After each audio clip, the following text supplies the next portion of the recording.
ప్రియా భక్తులెలా మీకునే చాటికి తెలుసు నది బల్కి విచాటనండు మమ్ము వీక్షించి కృపాచేత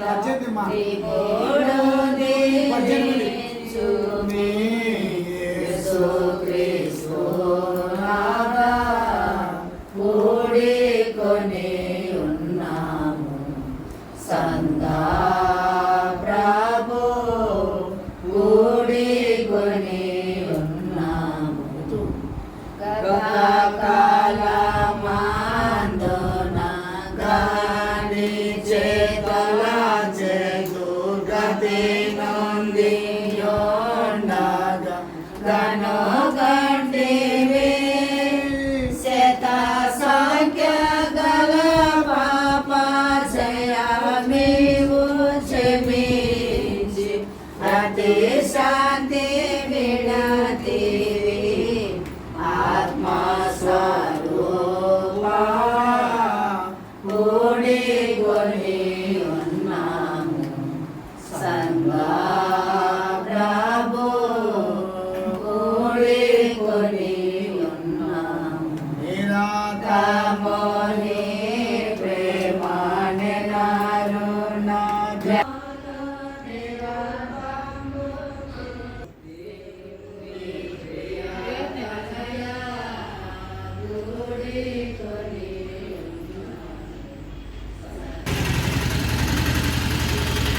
సందేపను చేసి బానుగా కాపాడు ప్రభు యేసు క్రీస్తు కూడికొని ఉన్నాము సంగా ప్రభు కూడికొని ఉన్నాము అమలోడా నన్ను కరించు తను చోలాకి ఆత్మజులకు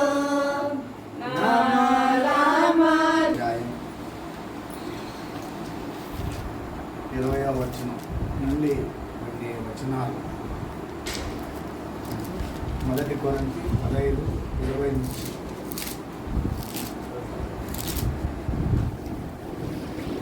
ఫలముగా క్రీస్తు మృతులలో నుండి లేవబడి ఉన్నాడు. మనుష్యుని ద్వారా మరణం వచ్చిన కనుక మనుష్యుని ద్వారానే మృతుల పునరుత్థానమును కలిగాను.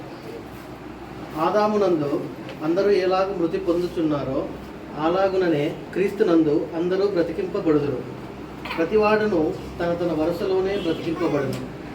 ప్రథమ ఫలము క్రీస్తు. తరువాత క్రీస్తు వచ్చినప్పుడు ఆయన వారు బ్రతికింపబడుదురు.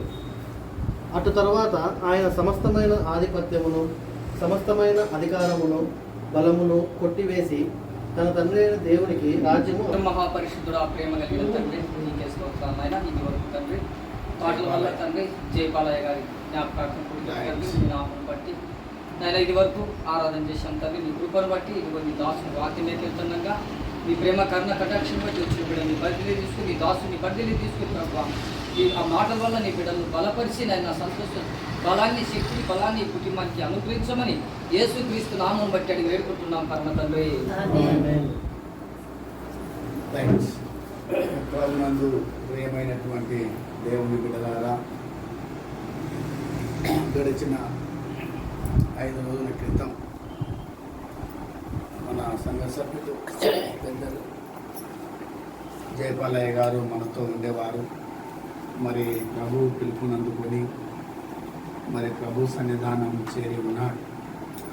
నిజంగా భూలోక జీవితంలో, ఆ భూలోక యాత్రా జీవితంలో మరి ఒక మంచి ఉద్యోగస్తురాలిని దేవుడు ఆయనకు అనుగ్రహించి, అంత మాత్రమే కాకుండా మళ్ళా వారి దాంపత్య జీవితంలో కుమార్తెను వారికి ఒక మంచి పొజిషన్ దేవుడు వారికి అనుగ్రహించారు. ఏది ఏమైనప్పటికీ మన కాలగతులు యెహోవా వశం. మన కాలగతులు యెహోవా వశంలో ఉంటాయి. మనిషి పుట్టిన ప్రతి మనిషి కూడా మట్టిలోకి పోవాల్సిందే. మనిషిగా పుట్టిన ప్రతి మనిషి ఇక్కడ పోవాలా, మట్టిలోకి పోవాల్సిందే. ఒకరు ముందు ఒకరి వెనక. అయితే దేవుని బిడ్డల మనకంటే ముందుగా మరి దేవుని సన్నిధానం చేరిన జయపాలయ్య మరి జయపాలయ్య గారి గురించి మనం మాట్లాడడం స్ట్రైట్ ఫార్వర్డ్ అంతే. మంచి మంచి అనర్గళమైనటువంటి స్వచ్ఛత ఉంటుంది ఆయన మాటలో. ఇంగ్లీష్ బాగా మాట్లాడతాడు. తర్వాత ఏదైనా కూడా మాట్లాడాలనుకునేది నిర్మోహమాటంగా మాట్లాడాలనుకునేది నిర్మోహమాటంగా మాట్లాడతాడు. కాబట్టి మంచివాడు, ఏది ఏమైనా మంచివాడు, ఏది ఏమైనా ఒక మంచివాడు. దేవుని బిడ్డలారా, మనము చదవబడిన ఈ వాక్య భాగంలో మనం గమనిస్తే అపోస్తుడైనటువంటి పౌలు కొరింథీ సంఘంలో ఆయన పరిచర్యలో తెలియజేస్తున్నటువంటి ఒక గొప్ప మర్మం ఏంటంటే పునరుత్థానాన్ని గురించి. ఆ పునరుత్థానం అంటే ఏంటి? యేసు ప్రభు చనిపోయి తిరిగి లేచినాడు. ఆయన యందు విశ్వాసం ఉంచిన వారు చనిపోయి తిరిగి లేస్తారు అన్నటువంటిది ఒక సత్యవాక్యాన్ని అక్కడ ప్రకటన చేస్తున్నారు. ఎందుకు చేయవలసి వచ్చింది అక్కడ అంటే, ఆ కొరింథీ సంఘంలో కొంతమంది పునరుత్థానం ఉంది అని నమ్ముతున్నారు, కొంతమంది పునరుత్థానం లేదని నమ్ముతున్నారు. అటువంటి వారికి మరి దేవుని బిడ్డలారా పౌలు చేస్తున్నటువంటి ఆ బోధలో ఉన్న సత్యం ఏంటంటే, దేవుని బిడ్డలారా, యేసు ప్రభు ఈ లోకంలో మరి ఆయన జీవించి మరణించి మృతులలో నుంచి లేపబడినాడు. ఈ మరణాన్ని కూడా బైబిల్ ఏం చెప్తుందంటే నిద్రతో పోలుస్తుంది. ఎంత పోలుస్తుంది? నిద్రతో. ఎందుకంటే ఈ మరణం అనేది లేదు లోకంలో. అయితే ఒక మనిషి ద్వారా ఈ లోకానికి మరణం వచ్చింది. ఆయనే ఆదాము ద్వారా ఈ లోకంలోకి మరణం వచ్చింది. మరి ఆ మరణం నుంచి ప్రతి మనిషి తప్పించబడి ఆ జీవంలోకి వెళ్ళుటకు యేసు ప్రభు లోకానికి రావాల్సి వచ్చింది. మనిషి ద్వారానే మరణం వచ్చింది, మనిషి ద్వారానే నిత్య జీవం వచ్చింది. మొదటి ఆదాము ద్వారా లోకంలోకి మరణం వచ్చింది, రెండవ ఆదామైన క్రీస్తు ద్వారా లోకంలోనికి నిత్య జీవం ప్రజలకు, దేవుని బిడ్డలకు వచ్చిందని కూడా మనము జ్ఞాపకం చేసుకోవాలి. ఇక్కడ ఆయన తెలియజేస్తున్నటువంటి మాట ఏంటంటే, ఆదామునందు అందరూ ఎలా మృతి పొందుతున్నారు, అలా ఉండే క్రీస్తునందు అందరూ బ్రతికింపబడుదురు. ప్రతివాడు తన వరుసలోనే బ్రతికింపబడును. ప్రథమ ఫలము క్రీస్తు. తర్వాత క్రీస్తు వచ్చినప్పుడు ఆయన వారు బ్రతికింపబడు. కాబట్టి చనిపోయిన వారందరూ కూడా అట్లనే సమాధులలో ఉండరు. ఎవరైతే యేసునందు విశ్వాసం ఉంచి మరణించి ఉంటారో వారందరూ కూడా ఆయన రాకడలో అంత్య దినాలలో లేపబడతారు, సజీవులుగా లేపబడతారు. క్రీస్తు కూడా మరి ఉంటారు, క్రీస్తు కూడా కొనుకోబడతారు, క్రీస్తు కూడా మరి జీవించగలుగుతారనేటువంటి సత్యాన్ని ఇక్కడ పౌలు తెలియజేస్తారు. కాబట్టి మరణం అనగానే మరి దేవుని బిడ్డలారా మనకు ఒక విధమైన బాధ, వేదన. చాలామంది ఏమంటారంటే, మంచాన గుంచాన పడకుండా పైనాడు లెమ్మ అంటారే కానీ ఒక మనిషి లేని లోటు, ఆ వెలితిలో ఉన్న ఆ దుఃఖం, ఆ బాధ, ఆ వేదన అది ఆ ఇంట్లోకే తెలుస్తుంది కానీ పనులకు తెలియదు. అది గొప్ప సత్యం. వయసు ఉంది కానీ ఇంకా ఒక కుటుంబంలో ఇంకా కొన్నాళ్ళు ఉంటే బాగుంటుందని భార్య కోరుకుంటుంది, పిల్లలు కోరుకుంటారు, అందరూ కానీ దేవుని బిడ్డ జనన మరణ దేవుని ఆధీనం, దేవుని స్వాధీనం. ఇది మన చేతుల్లో లేదు. కాబట్టి పిలుపు వచ్చింది, మరి దేవుడు తెలుసుకున్నాడు, వెళ్ళాడు. అయితే దేవుని బిడ్డలారా జ్ఞాపకం చేసుకోవాల్సిన మన అందరి విషయం ఏంటంటే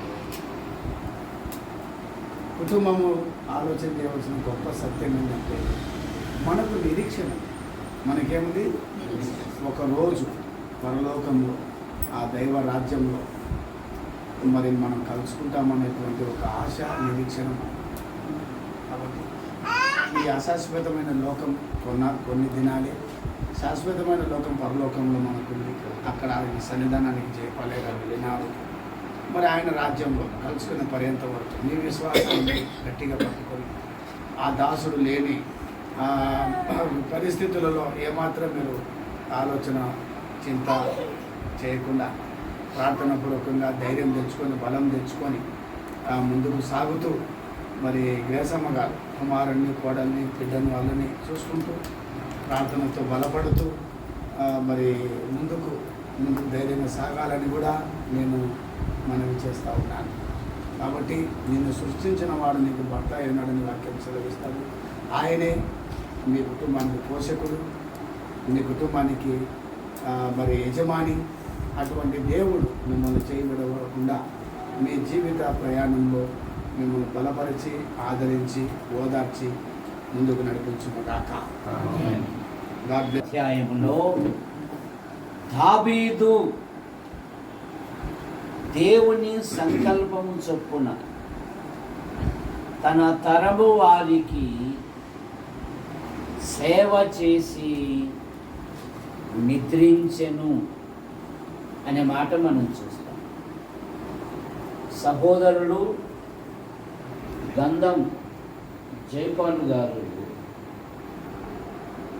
వివాహ జీవితంలోనూ వారికి బహుమానంగా ఇచ్చిన కుమార్తె, తన భర్త, పిల్లలు, కుమారుడు, తన భార్య, పిల్లలు, అలాగే సోదరులు, సోదరీమణి, కుటుంబ సభ్యులను బట్టి ప్రభుని స్తుతించాలి. దావీదు దేవుని సంకల్పం చొప్పున తన తరము వారికి సేవ చేశాను. జైపాల్ గారు తన పిల్లలను సమాజములో ఒక ఉన్నతమైన వ్యక్తులుగా తీర్చిదిద్ది వాళ్ళని ఫ్యామిలీలుగా చేసి మనములు మనవరాళ్ళతో సంతోషించి ఆయన ప్రభు యొద్దకు చేర్చబడ్డారు. మంచి పోరాటము పోరాడి తిని నా పరుగు తుదముట్టించి తిని విశ్వాసమును కాపాడుకుంటుని అన్నట్టుగా జైపాల్ గారు ప్రభు యొద్దకు చేర్చబడ్డారు. దావీదు కత్తి పట్టాడంటే సింహము గుండె ధైర్యం కలిగిన వాడు కూడా దిగులందుతాడు. కానీ 2 సమూయేలు గ్రంథం 7:28లో దావీదు తన కుటుంబం కొరకు ప్రార్థన చేశాడు. దయచేసి నీ దాసుడైన నా కుటుంబము నిత్యము నీ సన్నిధిలో ఉండునట్లు దానిని ఆశీర్వదించును. యెహోవా నా ప్రభువా, నీవు సెలవిచ్చి ఉన్నావు, నీ ఆశీర్వాదము నుండి నా కుటుంబము నిత్యము ఆశీర్వదించబడునుగాక. దావీదు దేవుని హృదయానుసారుడు, దావీదు దేవునికి ఇష్టమైన వాడు, దావీదు ఒక కాపరి, ఒక ప్రవక్త, ఒక గాయకుడుగా ఇశ్రాయేలులకు అనేకమైన మేలు చేసి ఎలాగూ ప్రభు యొద్దకు చేర్చబడ్డారో మా ప్రియులు సహోదరులు గంధం జైపాల్ గారు కూడా ప్రభు యొద్దకు చేర్చబడ్డారు. నీతిమంతులను జ్ఞాపకం చేసుకుంటా ఆశీర్వాదం. ప్రార్థించు అయ్యగారు, ప్రార్థన చేస్తారు. ప్రేమించిన మా తండ్రి, మీ నామాన్ని బట్టి మా ప్రియులు గంధం జైపాల్ గారు గ్రేసమోదరిని బట్టి కుమార్తె ప్రసన్నమ ఆమె భర్త సంతానాన్ని బట్టి అలాగే పవన్ ఆయన భార్య పిల్లలు గౌరవిస్తారు. సోదరులు సోదరి మన కుటుంబ సభ్యులు వంశవృక్షాన్ని బట్టి ఆయన మీ వద్దకు చేర్చబడి ఒకని తల్లి వానిని ఆదరించున్నట్లు నేను మిమ్మల్ని ఆదరించదను అన్నారు. దేవుడే వారి కన్నుల ప్రతి బాష్ప బిందు తుడిచివేయును అని. వారి యావత్ బాధలో ఆయన బాధ నొందెను అనే మాటను బట్టి చూస్తుంది. తండ్రి లేని లోటు, భర్త లేని లోటు, సహోదరుడు లేని లోటు, మీరు ఒక ఇమ్మానుయేలుగా ఈ దేవుడు సదాకాలము మనకు దేవుడే ఉన్నాడు, జీవిత పర్యంతము మనల్ని నడిపించుననే మాటను బట్టి చూస్తాం. ఈ కుటుంబానికి అట్టి వాగ్దానం దయచేయి. యేసు ప్రభు నామములో ప్రార్థిస్తున్నాను తండ్రి, ఆమేన్. ప్రేమగల తండ్రి, కృపగల నాయన, పరిశుద్ధుడా, కీర్తిశేషుడు మరి గంధం జయపాలయ్య గారి కొరకు ప్రార్థన చేస్తున్నాం. భూలోక యాత్రను ముగించుకొని పరలోక యాత్రలో నీ బిడ్డ ప్రవేశించి ఉండగా మీ దాసుని ఆత్మనిత్య విశ్రాంతి దయచేయండి. విడిచి వెళ్ళినటువంటి పెద్దలు గ్రేసమ్మ గారిని ఆదరించండి నైనా, మరి ఆదరించి బలపరచండి, ఓదార్చండి. మరి తన చేసే జీవితంలో మరి మా ప్రభా ఆ బిడ్డకు కూడా పరిపూర్ణమైన ఆరోగ్యంతో నింపి నాయన మరి బలపరచమని వేడుకొచ్చు. తెలుగుని ప్రేమించి ఇచ్చిన కుమారుడు పవన్ కుమార్ అయ్యను, శిరీషమ్మను, ఇద్దరు పిల్లలను, కుటుంబాన్ని దీవించండి ప్రభా. నాయన మరి ఈ జ్ఞాపకార్థ కూడికలో నా ప్రభా నీ బిడ్డలు చేసినటువంటి సాంగ్యంను బదిలిస్తూ ప్రేమించినటువంటి కుమార్తె ప్రసన్న, జీవన్, ఇద్దరు పిల్లల కుటుంబాన్ని బదిలిస్తూ ఉంటారు. అయినా మరి జయపాలయ్య గారు అన్నదమ్ములందరి కొరకు, దయాదుల కొరకు, అయినా మరి గంధం వంశం అంతటి కొరకై మీకు వందనాలు స్తోత్రాలు చెల్లిస్తున్నాను. మరి తండ్రి ఆ దాసులు లేని లోటు మీరు తీర్చండి. అయినా మరి గ్రేసమ్మ గారి కుటుంబీకుల కొరకు కూడా ప్రార్థన చేస్తాను. ప్రేమించి ఆశీర్వదించండి. ఆ తండ్రి మరొక జ్ఞాపకార్థ కూడికలో మేమందరం కలిసి పర్యంతం మీ కాపుదల భద్రత మాకు అనుగ్రహించి ఆ దినాన నాయన మహిమకరంగా, జయకరంగా, దీవెనకరంగా ఆ కుటుంబానికి బిడ్డలకు ఆదరణకరంగా నీవే ఆ కార్యక్రమం నడిపించి మహిమా ఘనత ప్రభావాలు యేసు నామమున వేడుకొనుచున్నాం తండ్రి, ఆమేన్. పరలోకమందున్న మా తండ్రి, నీ నామము పరిశుద్ధపరచబడును. నీ రాజ్యం వచ్చును. నీ చిత్తం పరలోకం నెరవేర్చుటకు భూమిలో మాకు కావలసిన ఆహారం దయచేసి మా విశ్వానికి తెగదు రాజ్యం, శక్తి, మహిమ నిరంతరం.